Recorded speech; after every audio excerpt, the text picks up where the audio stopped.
दूध का सही इस्तेमाल क्या है? क्योंकि देखिए एक तो होता है कि आप दूध पी नहीं रहे एंड देन देयर इज इस्तेमाल दूध का, क्या उसमें टाइमिंग्स आ जाती है कि अगर आप सही टाइम पे दूध नहीं पी रहे तो नहीं, ये कोई पर्टिकुलर नहीं है कि आपके दूध की कोई टाइमिंग्स होती हैं, ठीक है, मॉर्निंग में लें, इवनिंग में लें, बस शर्त ये कि लें ज़रूर। एक गिलास तो लाजमी तौर पे बच्चे को और बड़े को भी यकसा लेना चाहिए।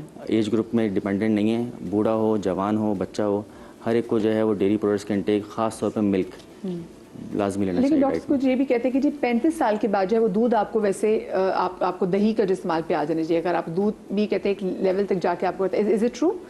वेरिएबल रिसर्च होती है, न्यूट्रिशनिस्ट हमारे शो में आगे कह चुके हैं कि एक टाइम के बाद आप फिर दही की तरफ आए। कुछ लोगों के हाजमे का इशू होता है, उसकी वजह से कहते हैं कि वो लैक्टोज इंटॉलरेंस एज के साथ कुछ लोगों को डेवलप होती है, तो उसकी वजह से, अदरवाइज कोई ऐसा हुआ। ओके, मुझे अक्सर बताएं कि आप बहुत ज़्यादा जो केसेस की फिजियोथेरेपी भी कर रहे होते हैं, यूजुअली क्या मसले होते हैं? अगर मैं ख़वातीन के वाले से बात करूँ तो जैसे पहले कहा जाता था ना कि नहीं जी ख़वातीन ने एपिड्यूरल लगवा लिया तो जिसकी बैक मोरों का दर्द शुरू हो गया। लेकिन जो हमारी ख़वातीन जो किचन में जैसे काम कर रही होती है, बड़े बड़े पतीले खुद उठा लेती है, मैं अक्सर ख़वातीन से कहती हूँ कि एक तो ये जो पानी की जो बॉटल्स है 19 लीटर की, वो भी बड़े आराम से उठा लेती है, और कैसे उठानी है, बैठना कैसे, उठना कैसे, क्या ये भी तो बड़े रीजंस है ना जो ओवरलोड है हमारी ख़वातीन। हाँ, ऐसे केसेस भी बहुत आते हैं कि हमने कोई चीज़ पकाई थी, वो पतीला उठाया तो फ़ौरन से यहाँ पे जो है ना मसल में चुभ पड़ गई, उसकी वजह से हमें पेन हो गया। तो उनको बेसिकली वेट लिफ्टिंग की टेक्निक्स नहीं मालूम होती हैं। कोई भी चीज़ अगर आप झुक के यूँ उठाएंगे तो सबसे ज़्यादा जो हमारी डिस्क का प्रेशर होता है ना वो बढ़ जाता है। बहुत कम प्रेशर होता है जब हम लेटे हुए होते हैं, तो हमारी जो रीढ़ की हड्डी है उसके बीच में एक डिस्क होती है जो जेली लाइक सब्सटेंस होता है, उसको हम कहते हैं। तो उसमें जब हम लेट रहे होते हैं तो उसका प्रेशर सबसे कम होता है। जब हम बैठते हैं तो उसका प्रेशर बहुत ज़्यादा हो जाता है, 140 पे आ जाता है। जब हम खड़े होते हैं तो उसका थोड़ा सा मॉडरेट होता है, 100-110 तक। तो जब बैठ के फिर आप पूरा झुक के अगर कोई चीज़ यूँ उठाएंगे या खड़े होके भी यूँ उठाएंगे तो आपने तो अपनी कमर का बेड़ा गर्क कर दिया। फिर वो हमारे पास आते हैं कि जी डॉक्टर साहब ने तो फिजियोथेरेपी के लिए रेकमेंड किया है और ये मेरा पेन जा क्यों नहीं रहा। और काफ़ी ऐसे क्रॉनिक केसेस भी आते हैं। मस्कुलोस्केलेटल के जितने भी केसेस होते हैं वो सारे क्रॉनिक होते हैं। वो कोई भी एक्यूट, जैसे डॉक्टर साहब ने बताया कि एक्यूट इंजरीज होती हैं, लेकिन ज़्यादातर MSK में सारे क्रॉनिक, क्योंकि वही है ना, डॉक्टर साहब ने जो बात की कि पेन होता है, इग्नोर कर लिया, दवाई ले ली, ठीक हो गया तो बस हम ठीक हो गए, सही हो गए। लेकिन जो इंटरनल बॉडी में जो चेंजेस हो रही हैं, उस मसल में क्या अंदर चेंज आ रहा है, तो वो उन चीज़ों को उतना वो नहीं दे रहे होते, सिग्निफिकेंटली नहीं ले रहे होते। तो जब उस चीज़ पे लोड आता है, ये तो दर्द बहुत पुराना था, अभी हमने बस एक पतीला उठाया तो उसके बाद से ये बहुत ज़्यादा होने लगा है। तो वेट लिफ्टिंग की टेक्निक्स फिर हम उनको सिखा रहे होते थे, एटलीस्ट पहले आप फुल स्क्वाट करें, नीचे पूरा बैठ जाएं, उसके बाद कोई वजन उठा के ऊपर रखें। खड़े होके ये उठाना is not a good lifting technique. सही। आपके पास जो ख़वातीन के यूजुअली ज़्यादा मसले मसाइल आते हैं भाई, वो किस हवाले से होता है? सबसे ज़्यादा सर्वाइकल और उसके बाद जो है शियाटिका, ये दो सबसे ज़्यादा आते हैं हमारे पास। या फिर ख़वातीन में घुटनों के बहुत आते हैं। अच्छा। घुटनों का बहुत ज़्यादा। और उसके अंदर जो है एक रीज़न, जो एक कॉमन रीज़न हमने देखी है, वो हमने देखे फ्लैट फीट की वजह से। जी थैंक यू बिलाल भाई इस बात को हाईलाइट करने के लिए, क्योंकि इसका भी तो बड़ा किरदार है फ्लैट फुट होने का। उसकी वजह से फिर आपका ये मीडियल अंदर वाली जो साइड होती है ना, यहाँ से फिर ऊपर नीचे की जो हमारी दोनों बोन्स हैं ये मिल जाती हैं आपस में, इनका यानी वो गैप खत्म हो जाता है, साइनोवियल फ्लूइड जिसके अंदर होता है मौजूद। तो वो इन्हीं बाज़-औक़ात तो वो रप्चर हो जाती है, वो बिल्कुल ही मिल जाती हैं हड्डियाँ। बाज़-औक़ात सिर्फ एक साइड से, अंदर वाली साइड से ये ज़्यादातर होता है। और उसमें हमने जो रीज़न कॉमनली देखी है वो फ्लैट फीट देखा है कि अक्सर वो पेशेंट होती हैं जो फ्लैट फीट होती हैं, तो उसकी वजह से जो है वो आर्च नहीं होती, सपोर्ट नहीं मिलती है। मेरे ख्याल से अगर हमारे पास अच्छी जगह नहीं, वॉक से मैं बहुत से लोगों को देखती हूँ कि जी हम घर में वॉक कर रहे थे और उस पर ट्रेडमिल पे वॉक कर रहे थे, तो ट्रेडमिल तो वैसे भी आपके घुटनों के लिए एक तरह से देखा जाए बहुत नुकसानदेह है। हमारे पास ट्रैक्स अच्छे नहीं है, तो ट्रैक से बिना कि सख्त ट्रैक पे आप करेंगे तो वैसे भी आप जितनी मर्जी वॉक करें आपके घुटने सबसे पहले फारिग हो जाएंगे। बिल्कुल, लेकिन उसमें भी ना शूज का भी सही सिलेक्शन बहुत जरूरी है। जी बिल्कुल, मैं जॉगर्स हों, प्रॉपर वाले हों, उस पर खर्चा कर लें, क्योंकि देखें वो खर्चा फिर भी कम है। हाँ। वो अगर आपने चले 30-40 हज़ार के भी जूते ले लिए ना तो फिर भी सस्ते हैं। अगर वो खुदा ना खासा घुटनों की सर्जरी की या रिप्लेसमेंट की नौबत आती है तो वो लाखों का भी खर्चा है। हाँ। और वो एक मुसीबत है। इसको आगे बढ़ाएंगे, कंटिन्यू करेंगे, लेकिन अभी छोटी सी ब्रेक है, ब्रेक के बाद मिलते हैं।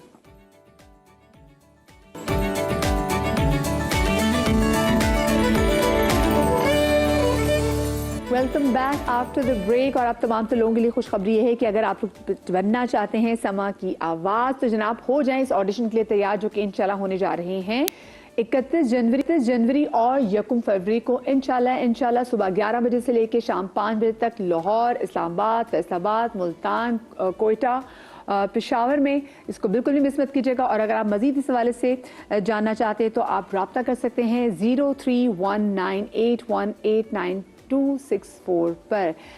शो में आपको एक बार फिर से खुश आमदीद कहती हूँ। और क्योंकि आज हम रीढ़ की हड्डी के मसले मसाइल के हवाले से बात कर रहे हैं और ऐसी वो कौन से अवामिल हैं कि जिसकी वजह से हमें ये बैक पेन होती है, तो उनमें से एक जो नेचुरल जो अल्लाह की तरफ से कुदरती है, ब्रेक पर जाने से पहले बिलाल भाई हमें बता भी रहे थे कि क्योंकि जो हमारी जो फुट की शेप है ये बड़ा मैटर करती है। अगर आपकी फुट में कोई जैसे कहना कोई कर्व ना हो, तो जैसे हमने सुना था कि शुएब अख्तर वो कहते जी, मुझे डॉक्टर्स कहते थे सही चल नहीं पाएगा, फिर देखो one of the fastest bowler in this history of cricket, ठीक है। तो फिर ऑफ कोर्स उनकी भी जूते होते हैं। अब वो देखना है कि हमारे पाँव को कौन सा सोल जो है वो सूट करता है। तो बिलाल ने मुझे बताएं कि अभी हम बच्चों में भी कैसे मुआयना कर सकते हैं। मैं पिछले दिनों अपने शो में बात भी की, वो था कि आप अपने अगर आपको नहीं मालूम तो अपने पाँव पे इंक लगा के पेपर पे रख के देखिए, एंड देन उसके बाद इवन ऑन गूगल आपको वो भी बता देगा कि आजकल तो वैसे भी चैट जीपीटी का ज़माना है। बिल्कुल बिल्कुल, कि कितना उसमें एंगल कितना है, कितना कम है, तो वो आपको उससे भी आइडिया हो जाएगा। लेकिन उसके अलावा यानी फिजिकल देखने से भी आप ये तो चेक कर सकते हैं, आप देख कर भी आपको ये इतना आइडिया तो हो जाएगा कि वो फ्लैट फीट है कि नहीं है, वो कितना सीवियर है, किस डिग्री का है। उसके लिए फिर जाहिर सी बात है कि स्पेशलिस्ट जो है वो उसको देखकर उसको चेक करके और उसके हिसाब से आपको रिकमेंड करेंगे कि कितना आर्च वाला जूता जो है वो इनके लिए होना चाहिए या सोल इनर सोल बनना चाहिए, क्योंकि ऐसे पेशेंट्स के अंदर जो है वो जरूरत पड़ती है। जैसे अभी उन्होंने भी पहनी, जिन्होंने फ्लैट जो जूते पहनते हैं, ये फ्लैट जूता भी तो मना किया जाता है कि आपने बिल्कुल सीधा, जैसे खेड़ी है, खुस्सा है जो बिल्कुल फ्लैट है, उसमें कुशन नहीं होता ना, और उसकी वजह से उसका लोड बैक पर भी पड़ता है, लोअर बैक पर भी उसका असर पड़ता है। और हाई हील वाली जो सैंडल्स वगैरह खवातीन अक्सर पहनती हैं, तो वो भी एक बड़ी रीज़न होती है कि उसकी वजह से उनकी लोअर बैक में। तो पहने तो क्या पहने ये बताएं फिर। थोड़ी सी मतलब थोड़ी ब्रॉड हील होनी चाहिए, पॉइंटेड नहीं होनी चाहिए और बहुत ज़्यादा हाई नहीं होनी चाहिए, सपोर्ट होनी चाहिए आपको, ठीक है, जिसमें आपकी वो कहते हैं ना कि आपकी जो एड़ियां है वरना वो भी दुखती हैं अगर आप बिल्कुल फ्लैट पहने। अगर आप हील पहने तो आपका पंजा दुखता है। बिल्कुल, वो फिर और मसाइल हो जाते हैं उसकी वजह से। एक मसला होता है प्लांटर फिशाइटिस का, कभी वो डेवलप हो जाता है, कभी जनरल हील पेन स्टार्ट हो जाता है, लेकिन वो ट्रैवल करता है आपकी टांग से होता हुआ ऊपर कमर तक, और फिर वो कमर में जो है ना जो इशू जिसकी अभी हम बात भी कर रहे थे कि जो डिस्क बल्ज का इशू आता है, वो असल में बेसिकली स्टार्ट कहाँ से होता है कि सबसे पहले देखें हमारी जो रीढ़ की हड्डी है उसके दोनों तरफ है मसल्स, और वो मसल्स जो है वो उसको सपोर्ट देते हैं रीढ़ की हड्डी को। तो जो भी हम चलते हैं उसका लोड जो पड़ता है वो पहले मसल्स पे पड़ता है। अगर हम बैठे हुए भी हैं तो उसका लोड पहले हमारे मसल्स बियर करते हैं। लेकिन जब ये अगर इसके ऊपर लोड ज़्यादा पड़ने लगे, गलत एंगल पे बैठने की वजह से, हाई हील पहनने की वजह से, बहुत ज़्यादा आपकी लंबी सिटिंग है, तो उसकी वजह से ये मसल्स ग्रेजुअली वीक हो जाते हैं, और जब ये वीक हो जाते हैं तो ये स्टिफ हो जाते हैं, और जब ये स्टिफ हो जाते हैं तो ये रीढ़ की हड्डी को खींच कर उसके कर्व को ख़त्म कर देते हैं, जो नेचुरली लंबर में हमारा जो आगे की तरफ कर्व है, सर्वाइकल में भी आगे की तरफ कर्व है, थोरेसिक में जो पसलियाँ हैं उसमें पीछे की तरफ है, हिप में, सैक्रल में हमारा पीछे की तरफ कर्व है। तो ये नेचुरल कर्व, ये अल्लाह ताला ने तख्लीक किया, 4 कर्व्स होते हैं नेचुरल। अगर ये कर्व स्ट्रेट हो जाएगा तो उसके नतीजे में क्या होता है कि डिस्क जो पहले भी यानी कि जो मोहरें हमारे हर मोहरों के बीच में इंटरवर्टिब्रल डिस्क होती है, जो कि फाइबर की बनी हुई होती है, आउटर शेल, और इनर साइड उसके जेल फिल्ड होता है, और इसका काम होता है डिस्टेंस को मेंटेन रखना, कुशन प्रोवाइड करना, शॉक एब्जॉर्ब करना, जो बीच में से नर्व्स निकलती हैं, स्पाइनल नर्व्स हर दो मोहरों के बीच में। बात की तो बिलाल भी हमारी जो यहाँ की सड़कें हैं, जरा मैं सड़कों के वाले से बात जो करूँ कि इसकी वजह से क्या कुछ मसले पे क्या सीरियस मसले मसाइल हो सकते हैं। आप लोग के लाइव कॉल्स भी शामिल करेंगे, प्रोग्राम का नंबर आप देख रहे हैं, आप इसमें कॉल भी कर सकते हैं। अच्छा, ये जो बाइक वाले हैं उनको भी मुझे बताएं कि वो कैसे मोहतात रह सकते हैं, क्योंकि उन्होंने तो बाइक पर ट्रैवल करना है, ये सड़कें तो हमारी टूट फूट का ही शिकार है, ये तो ठीक नहीं होने वाली। तो सबसे ज़्यादा क्या चीज़ फेस करनी पड़ती है उन लोगों को जो ज़्यादातर बाइक में या फिर रिक्शे में सफ़र करते हैं? देखिए, बाइक और रिक्शे में 2-3 चीज़ें इश्यूज़ हैं। वन तो एक जो बताने की ज़रूरत है वो ये कि स्पाइन के लिए जो सबसे ज़्यादा नुकसानदेह चीज़ होती है, एक तो यही कि एक्सियल लोडिंग, जो हम बैठे रहते हैं कंटिन्यूस, तो कंटिन्यूस एक पोस्चर में बैठना जिसकी हमने बात की थी, that is one. Second is vibration. Vibration जो देखा गया रिसर्च में वो सबसे बुरी है, स्पाइन टॉलरेट नहीं करती। कंटिन्यूस अगर वाइब्रेशन हो जो कि इधर ट्रांसलेट करती है हमारे बाहर, ये जो रिसर्च हुई थी तो अमेरिका में जो रोड खोदने वाली मशीनों वालों पे हुई थी, या फैक्ट्री वर्कर्स जो उनकी वाइब्रेटरी मशीनें होती हैं, बट वही चीज़ हमारे मोटरसाइकिल वालों पे और रिक्शे वालों पे जो जिस तरह के धक्के और हमारी सड़कें हैं उसमें ट्रांसलेट करती हैं, तो that is the worst for the spine. उसके अलावा जो 2-3 मसले हैं मोटरसाइकिल के, वो ये कि अनसपोर्टेड बैठे हुए हैं, कि वो सारा झटका लेने के लिए उनके पास कोई सपोर्ट भी नहीं है कि जो उसको डल करे उस झटकों को। थर्ड थिंग ये है कि वो एक ही साइज़ की मोटरसाइकिल है, किसी का कद बड़ा है, किसी का कद छोटा है, किसी के हाथ लंबे, किसी के हाथ छोटे हैं, और वो one size fit all motorcycle है, उसमें कोई अडेप्टेबिलिटी नहीं है। जी जी। तो उसकी वजह से बहुत से लोग जो होते हैं वो बहुत डिसएडवांटेज पोजीशन में बैठे होते हैं, और हमारे मुल्क के जो हालात हैं उसमें यही एक सबसे अफोर्डेबल सवारी होती है और लोग घंटों इसके ऊपर सफ़र करते हैं, तो डेफिनेटली ये एक चैलेंज है। अब बात यही है कि हम ना रोडें हम ठीक करना हमारे उसमें है ना, ये बाकी चीज़ें हैं, इक़्तिसादी हालात भी बहुत ज़्यादा हमारे उसमें नहीं है, तो हम क्या कर सकते हैं? नहीं तो हम क्या कर सकते हैं उसमें? डेफिनेटली ये होता है, देखें एक तो चीज़ यही है कि वो जो लोडिंग वाली बात की कि ब्रेक्स होनी चाहिए, कि अगर किसी का सफ़र 1 घंटा 2 घंटे का है तो उसको ये हो कि 20 मिनट आधे घंटे में एक ब्रेक हो। सही है। सेकंड ये हो सकता है ऑफ कोर्स अब टेक, और वो उसमें हमारी मोटरसाइकिलों में अगर नहीं आ रही तो वो अगर लंबा सफ़र है, ज़्यादा करते हैं तो वो कोई ना कोई सपोर्ट की बेल्ट पहन सकते हैं, अगर इस तरह की सफ़र है कि वो करें। सीट जो है जो मोटरसाइकिल ने दी है वो तो कंपनी ने जो दी है सो है, लेकिन उसके ऊपर कुछ ना कुछ ऐसी लगा सकते हैं कि थोड़ी सी ग्रिप बेटर, अपनी हाइट अपनी पोजीशन ऐसी बेहतर हो जाए कि जब वो बैठे हुए हो तो थोड़े से कंफर्टेबल पोजीशन में हो। जिस तरह डॉक्टर साहब ने बताया था कि बहुत फ्लेक्स पोजीशन में बैठेंगे तो पहली स्पाइन पे लोड बहुत ज़्यादा हो जाएगा। जी जी। तो यही चंद चीज़ें हैं जो की जा सकती हैं, एंड मतलब जो टोटके के तौर पे हम लोग अपने हालात में और अपने सर्कमस्टांसेस में अपने चैलेंजेस के लिए कर सकते हैं मोटरसाइकिल वाले। एंड बाकी वो ये कि ऑफ कोर्स जो सवारी वाले होते हैं वो भी ज़रा सपोर्ट के साथ प्रॉपर तरीके से बैठें, क्योंकि वो बिल्कुल ही अनसपोर्टेड बैठे होते हैं, तो ये वाइब्रेशंस और झटके और ज़्यादा लगते हैं। बस में ट्रैवल कर रहे हैं, वो जो खड़े होकर जा रहे हैं वो भी मुसलसल वो भी खेले जा रहे हैं। हमारे कॉलर साथ मौजूद है हमारे कराची से तनवीर। अस्सलाम वालेकुम। जी वालेकुम सलाम। जी तनवीर साहब क्या पूछना चाहेंगे? मुझे सिर्फ एक छोटी सी चीज पता करनी थी कि अभी last week I am more 60+। जी लास्ट वीक में सुबह जब सो के उठा हूँ तो मुझे वैसे कोई ऐसे प्रॉब्लम नहीं थी, लेकिन एकदम कमर से लेके नीचे पंजों तक दोनों पाँव में बेइंतहा सख्त पेन था। जी जी। और इतना था कि मैं फजर की नमाज नहीं पढ़ सका। उसके बाद मैंने किसी डॉक्टर से कंसल्ट किया तो उन्होंने मुझे कहा B12 की टेबलेट खाओ। मैंने B12 खाई थी 15 दिन। उसके बाद टेस्ट कराया तो टेस्ट में तो अब मेरा 400 के करीब B12 है, तो उसने मना कर दिया कि मत खाओ। दर्द कम हो गया, लेकिन झंझनाहट टाइप की कोई चीज जो है ना वो मेरे पैरों में कंटिन्यू है। कभी कभी दर्द होता है, कभी नहीं होता, लेकिन होता दोनों पैरों में। तो इससे कोई क्या नाम है रेमेडी या कोई इलाज या किसी को दिखाना हो कर सकते? ठीक है, बिल्कुल बिल्कुल। मैं डॉक्टर साहब पूछना चाहूँगी, और ये अक्सर लोग ये शिकायत करते हैं कि हम जैसे सुबह सोकर उठते हैं तो हमारी कमर से एक दर्द शुरू होता है। वो कहते हैं with the passage of time दिन जैसे बढ़ता है तो वो दर्द कम हो जाती है। लेकिन जिससे उन्होंने बात की इनके समय तो और बहुत से लोग इसको कितनी जल्दी इसके हम सोल्यूशन की तरफ आ जाए, इलाज की तरफ आ जाना चाहिए, या फिर अगर उसको इग्नोर करें तो कुछ अर्सा गुजारा हो सकता है?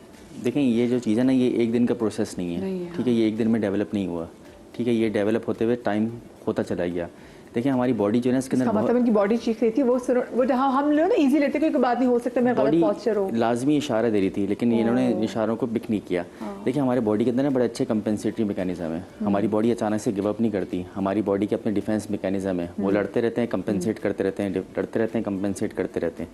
लेकिन जब आपका बॉडी का अपना ही दिफाई निज़ाम कमज़ोर पड़ जाता है तो वो सिम्टम फिर हमारे सामने ज़ाहिर होते हैं, तो वो कहते हैं गिव अप, हैंड्स अप, अब हम इससे ज़्यादा जो है इसको बियर नहीं कर सकते, ठीक है। तो फिर वो एक सूरत ऐसी बनती है, या कोइंसिडेंट कह लेंगे, सुबह उठे उनको ये फाइंडिंग्स अपने अंदर मिलना शुरू हुई, ठीक है, कि कमर कर दर्द नीचे दोनों टांगों में फैल गया और साथ में सनसनाहट और चोटियाँ सी रेंगने शुरू हो गई, ठीक।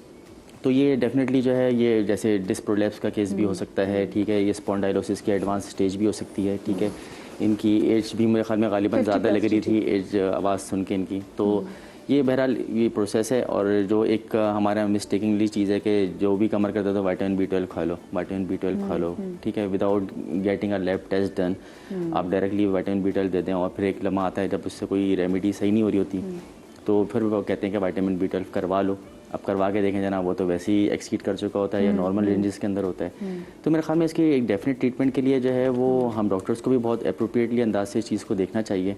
और अगर कोई कमर दर्द की शिकायत कर रहा है तो उसको स्टेप वाइज लेना चाहिए। सबसे पहले कौन से अपने टेस्ट कराने चाहिए, किस चीज़ की ज़रूरत है इनको? देखिए सबसे पहले तो इनको जो है रेमेडीज़ के लिए जो बाद में बात करेंगे इंशाल्लाह, सबसे पहले तो इनके एक्सरेज होने चाहिए, ठीक है, जो हमारे प्रॉपर व्यूज़ होने चाहिए। बहुत सारे डॉक्टर्स जो जनरल प्रैक्टिशनर वगैरह भी हैं वो नॉर्मल व्यूज़ करवा लेते हैं, हमें फ्लेक्शन एक्सटेंशन या मतलब कमर को झुका करके एक्सरे करना, कमर को पीछे करके एक्सरे करना, तो ये इसके अप्रोप्रिएट व्यूज़ होते हैं जिसके अंदर जो है वो आप स्पॉन्डाइलोसिस के स्टेजेस को जो है वो क्लेरिफाई करते हैं, क्लासीफाई करते हैं। तनवीर साहब हमारा शो देखते रहे हमारे, क्योंकि मुझे ब्रेक पे भी जाना है, साथ में कॉलर भी मेरे साथ मौजूद है, नसीम है मेरे साथ। अस्सलाम वालेकुम जी। अस्सलाम वालेकुम मैडम, कैसी हैं आप? अल्लाह का बिल्कुल बहुत शुक्र है। आप बताएं, आप ठीक है? क्या सवाल है आपका? मैम मेरी वालदा है, उनको 2 माह से उसके हेड का मसला है, वाइब्रेट कर रहा है 2 माह से, और इधर स्पाइन के जो है डॉक्टर उस्मान कपूर थे, उनको भी चेक करवाया पर कोई अफाका नहीं हो रहा। तो ये डॉक्टर साहब से पूछना चाह रहा था कि मेडिसिन भी यूज कर रहे हैं लेकिन मेडिसिन के साथ कुछ फर्क भी नहीं पड़ रहा, कोई एक्सरसाइज या कोई और अदर एक्टिविटी जिससे कुछ फर्क पड़े। उनको सारी रात वो कहती हैं मैं थक जाती हूँ, फर्क नहीं पड़ रहा, वो वाइब्रेट करता रहता, हिलता रहता। आप कुछ काउंटर सवाल पूछना चाहेंगे इनसे, नसीम भाई से, ताकि ये जो वाइब्रेट कर रही है किस चीज की इशारा कर रही है? वाइब्रेट तो हाथ या पैर? ये आपके क्या उनका हाथ झटका मारता है क्या, मुझे बताएं नसीम भाई? जी उनका ना वाइब्रेट करता है, मतलब सर हिलाते हैं। जैसे आप कोई भी पेशेंट देखते हैं जो अक्सर बाजू हिलते रहते हैं, उनका हेड हिल रहा है। अच्छा, सर उनका हिलता रहता है, सर उनका हिलता रहता है। टाइप चीज होती है ना, वो तो चले। फिर इस तरह की वो मेरे ख्याल से कॉलर्स पे जो जनरल इन्फॉर्मेशन वाली चीजें होता करते, बट कंसल्टेशन करना जरा मुश्किल होगा ये टेली, क्योंकि ना कंसल्टेशन हम will be एक difficult। नेशनल टेलीविजन पे बैठे हुए, तो बगैर डायग्नोसिस के ना हम आपको कुछ सही चीज रेमेडी बता नहीं सकते कि आपको क्या क्या करना है। ठीक है, मुझे एक छोटी सी ब्रेक लेनी चाहिए, ब्रेक के बाद हाजिर होते हैं, कहीं मजा आएगा।